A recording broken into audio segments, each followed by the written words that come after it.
Your cat has probably been showing you signs that something is seriously wrong for weeks, maybe months. And the reason you missed it isn't because you weren't paying attention. It's because cats are biologically engineered to hide their pain so convincingly that even trained veterinarians have walked into an exam room and been completely fooled by a critically ill animal who looked from the outside perfectly relaxed. What you're about to learn isn't just a list of symptoms to check off. It's a completely different way of reading your cat, one that could genuinely be the difference between catching something early enough to treat it and losing years with an animal you love. Most owners believe that if something was seriously wrong with their cat, they would know.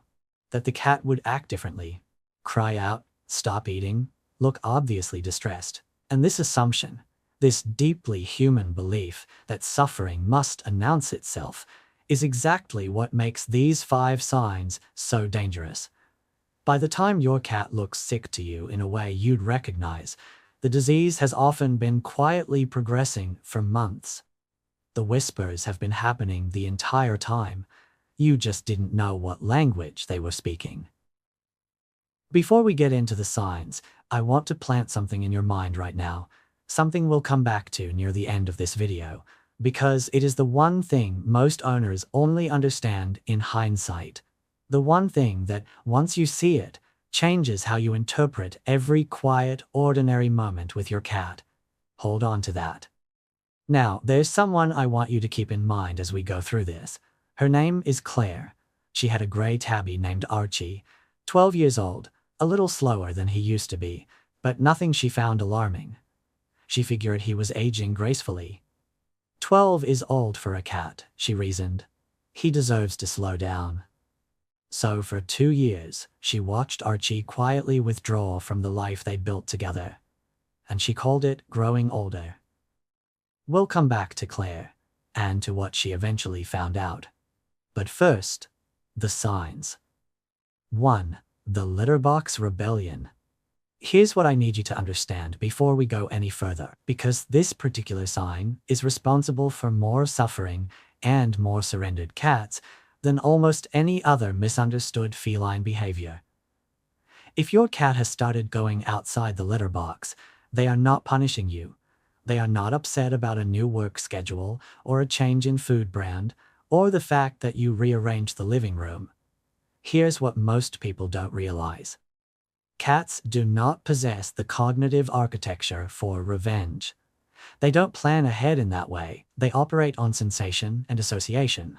When a cat avoids the litter box, they are, almost without exception, trying to escape pain. Think about what's actually happening from their perspective. When a cat develops a urinary tract infection, bladder stones, or a condition called feline idiopathic cystitis, which affects a significant number of cats, particularly those under chronic stress, urination becomes an act of searing, unavoidable pain. But your cat doesn't understand that the pain is coming from inside their own body. They have no framework for that. All they know is that every time they step into that box, something sharp and burning happens. So their brain makes a completely logical deduction. The box is causing the pain. And they begin looking for somewhere different, somewhere softer, somewhere new, hoping this time it won't hurt. Your bed, your pile of laundry, the bath mat in the corner. These aren't acts of defiance, they're desperate experiments. Your cat is trying surface after surface, searching for one that might somehow make the agony stop. And here's what makes this even more heartbreaking. The most common human response to finding that mess is anger, a raised voice, a spray bottle, sometimes physical punishment. Instant stress is one of the primary triggers for urinary blockages in male cats, blockages that can become fatal within 48 hours if untreated. Punishing your cat for this behavior can, in very real and measurable terms, turn a painful condition into a lethal one. You are not correcting bad behavior. You are adding fear to an animal already in crisis. There is also a second, less discussed reason cats abandon the litter box, and it has nothing to do with the urinary system. A cat with hip arthritis or spinal pain finds stepping over the high rim of a litter box physically difficult. Balancing on shifting sand when your joints are grinding is uncomfortable. They don't choose the floor because they prefer it. They choose the floor because it's the only surface in the house that doesn't require a motion that hurts. If there is a mess on your carpet, your first instinct might be to reach for the cleaner. Reach for your phone instead. A single urinalysis can rule out the most common silent killers behind this behavior. The mess is easy to clean. The disease, if you ignore it long enough, is not. In a moment, we're going to get to a sign that actually looks like something to feel good about, something most owners interpret as their cat being healthy, but turns out to be one of the most urgent warning signs your cat can give you. But first, 2. The ungroomed coat. Cats spend between 30 and 50% of their waking hours grooming themselves. That's not a quirk or a preference. It's a survival mechanism that regulates body temperature, stimulates blood circulation, removes parasites, distributes natural oils across the coat, and serves as a significant form of stress relief. A cat who is grooming is a cat whose body is cooperating with them. A cat who stops grooming is a cat whose body has started working against them. Here's the part most owners never notice. The specific areas a cat neglects first are actually a map of where the pain is concentrated. To groom the base of the tail, the lower back, or the spine, a cat has to twist their body into a tight, rounded curl.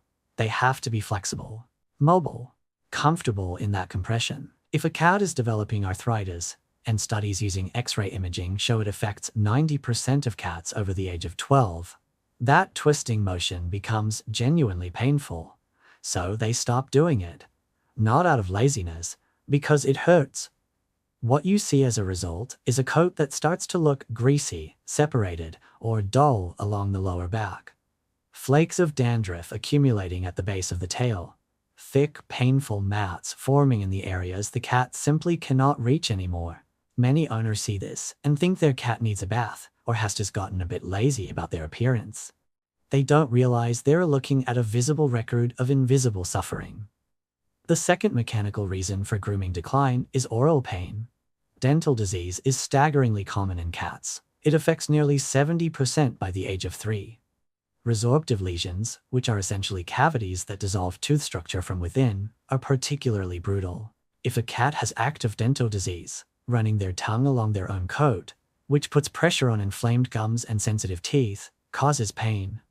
The act of grooming, which should be one of the most soothing things a cat does, becomes something to avoid. To your cat, a neglected coat is not a statement. It is a symptom. It means the basic cost of self-maintenance has become too high. Think about that for a second. Your cat is hurting so much, so consistently, that they can no longer perform the most fundamental, instinctual act of their existence. And most owners brush the mats out, wonder why the fur looks different lately, and never connect the deteriorating coat to an animal living in quiet, daily pain. Most owners go their cat's entire life never making that connection. The grooming stops, the mats grow back, the pain never gets addressed, and the cat keeps waiting. Stay with me, because the next sign is the one that will genuinely surprise you. Most owners don't just miss this one. Most owners actually feel reassured by it. 3. The obsession with water. Here's a misconception that has caused real harm to real cats. We are told constantly that hydration is good. Drink more water, stay hydrated. So when a cat starts drinking heavily, draining the water bowl, sitting beneath a dripping faucet, following you into the bathroom to wait at the sink, most owners feel relieved. They think, look at that, my cat is taking care of themselves. What most people don't realize is that a sudden noticeable increase in water intake in a cat is one of the most serious clinical red flags in feline medicine. It has a name, polydipsia, and it is the hallmark symptom of the 3 most common life-threatening diseases in older cats: chronic kidney disease, diabetes mellitus, and hyperthyroidism. Here's the thing about feline biology that makes this so important to understand. Domestic cats are descended from desert-dwelling wild cats who evolved over tens of thousands of years in environments where water was scarce and prey was abundant. Their bodies developed extraordinary efficiency at extracting moisture from food and concentrating urine to preserve every drop. A healthy cat on a proper diet does not have a strong thirst drive. Their kidneys are among the most concentrated filtration systems in the mammalian world. When that changes, something fundamental has broken. In kidney disease, the failing kidneys lose their ability to concentrate urine. They can no longer filter metabolic toxins from the bloodstream without flushing enormous volumes of water through the system.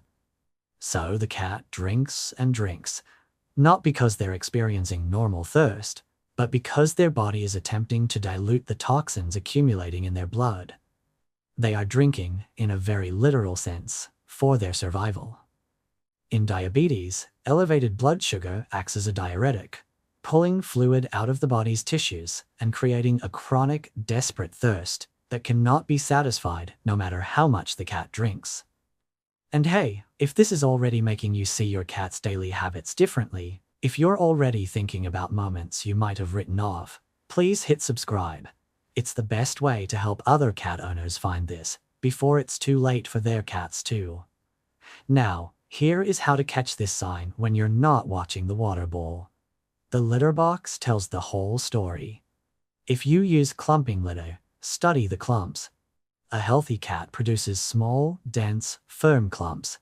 A cat with kidney disease or diabetes produces enormous, saturated clumps, the size of a baseball, sometimes larger, and may soak the box so thoroughly that the litter turns to mud. If you're refilling the water bowl twice as often as you used to, if the litter box is looking more like a swamp than a box of clean sand, do not wait. Kidney disease caught early is manageable. Kidney disease ignored until the cat collapses is often not. This is where Claire first noticed something shifting with Archie. The water bowl was perpetually empty. She kept refilling it and told herself he'd developed a thing for fresh water. She thought it was a quirk. She thought it was cute. It wasn't until much later that she understood what that empty bowl had been saying to her every single day for months. 4. Social withdrawal. To understand why this sign is so frequently missed, and so dangerous when it is, you first have to challenge something most people believe about cats. The idea that they are naturally solitary, aloof, indifferent to their owners by design. This is not what modern feline research tells us. A 2019 study published in Current Biology found that cats form the same type of secure attachment bonds with their human caregivers that human infants form with their parents. They use you as a secure base. Your presence signals safety, resource availability, emotional regulation. That is why a bonded cat follows you to the kitchen, settles beside you while you work, curls at your feet while you sleep. They are not just seeking warmth. They are seeking you specifically. Which is exactly why, when a cat begins to withdraw from that proximity, suddenly becoming a ghost in a house where they were once a constant presence, it is not a personality shift. It is a survival response that has roots in evolutionary biology going back thousands of years. In the wild, a sick or injured animal is a vulnerable animal. A vulnerable animal that remains visible within a group risks drawing predators to the entire family unit. So the deeply hardwired instinct, the one that still lives inside your domesticated sofa-sleeping cat, is to separate, to disappear, to conserve every available unit of energy and render themselves invisible. When your cat is experiencing internal pain, nausea from early kidney dysfunction, a low-grade fever, inflammation, or deep chronic joint pain, they do not seek comfort from you. To your cat, seeking comfort means being visible. And being visible while feeling compromised triggers every survival alarm their ancient nervous system has. So they hide. You find them pressed into the back of a closet, tucked beneath the guest bed in a room they rarely enter, crouched behind the sofa in a corner they've never used before. And the posture matters enormously. A cat hiding casually sprawls and rolls. A cat hiding in pain crouches with paws pulled tightly underneath the body, eyes squinted, head lowered slightly, body held with a subtle but detectable tension. That posture, that deliberate compression of the form, is your cat guarding their own body against a pain they cannot name and cannot escape. Most owners take this personally. They wonder if they've done something wrong. They give the cat space out of respect, Thinking they're being kind, they lose days, sometimes weeks, of time they could have spent getting that cat into a vet's office. Here's what most people miss in this moment. The withdrawal is not rejection. It is not mood. It is communication. Your cat is telling you, in the only language available to them, that the world has become too much, that existing hurts, that they need help they have no way to ask for with words. Remember earlier when I said there is one thing most owners only understand in hindsight? We're arriving at it now. 5. The just old age myth. This is the most dangerous sentence in the English language for an older cat, and it is spoken every single day in millions of homes by loving and completely well-meaning owners who have no idea that what they are doing is condemning their cat to years of untreated, unacknowledged pain. You see a 12-year-old cat who no longer jumps onto the bed, who has started sleepy on the floor instead of the windowsill he occupied for a decade, who flinches when you pick him up unexpectedly, who has stopped playing, stopped exploring, stopped being interested in the textures and heights and movements that used to animate his entire existence. And you say, he's just getting old. That's what happens. He's earned his rest. Here is the truth. Age is not a disease. Slowing down to the point of immobility, withdrawing from enrichment, losing interest in the elevated spaces and the daily curiosities that made your cat who they are. That is not an inevitable feature of being a senior cat. In the vast majority of cases, it is untreated osteoarthritis. And according to studies using radiographic imaging, 90% of cats over the age of 12 show evidence of degenerative joint disease in at least one location. 9 out of 10 senior cats. Yet the overwhelming majority of them receive no pain management. None. Not because veterinarians aren't recommending it, but because owners never bring the cat in, because they decided what they were seeing was age, not agony. Here is why this mistake is so easy to make. Cats don't limp. This is where human intuition fails with devastating consistency. When a person has a painful knee, they limp.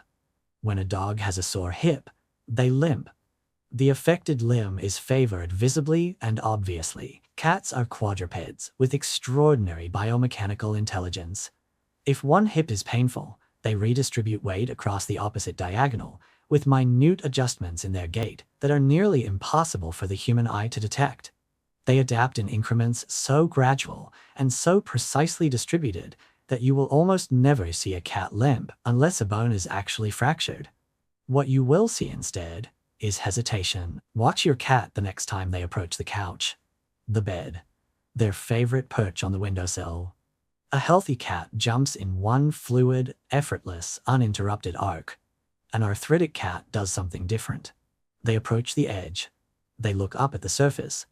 They crouch. They look down. They shift their weight. They look up again. They pause.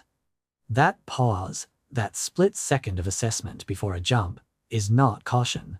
It is a calculation of pain. In that moment, your cat is running an involuntary question through their nervous system. Is the softness of that bed worth the spike I'll feel in my hips when I land? Sometimes they decide yes. Sometimes they decide no. And eventually, quietly, without drama, without a single sound, they stop deciding yes. The windowsill they spent years watching birds from goes unvisited. The bed they slept in every night for a decade gets abandoned for the hardwood floor. The high perch in the cat tree stays empty. And owners look at this and say, he just prefers the floor now. She's developed new habits. They don't realize that they are watching an animal whose world has physically contracted around them, not because they've changed their preferences, but because accessing the things they love has become too painful to attempt. To your cat, this is not slowing down. This is loss. Daily, invisible, accumulating loss of the elevated spaces, the warm perches, the high vantage points that made them feel safe, stimulated, and fully alive. And they are enduring it alone. Because they cannot tell you, and because the person they trust most in the world is watching and calling it age. The tragedy, and this is what I wanted to tell you from the very beginning, the thing I said most owners only understand in hindsight, is that arthritis in cats is treatable. Joint supplements, newer veterinary injectables, and carefully managed anti-inflammatory medications can give a cat back their world. The windowsill, the bed, the vertical life they quietly abandoned. But that treatment only becomes possible if someone brings them in. And that only happens if someone stops calling the signs old age. This is what Claire eventually found out about Archie. She took him to the vet, finally, after a receptionist noticed the way he hesitated stepping down from the exam table. That brief, careful calculation before committing to the drop. The x-rays came back. Severe arthritis in both hips, the lower lumbar spine, and one shoulder. The vet asked how long Archie had been sleeping on the floor instead of the bed.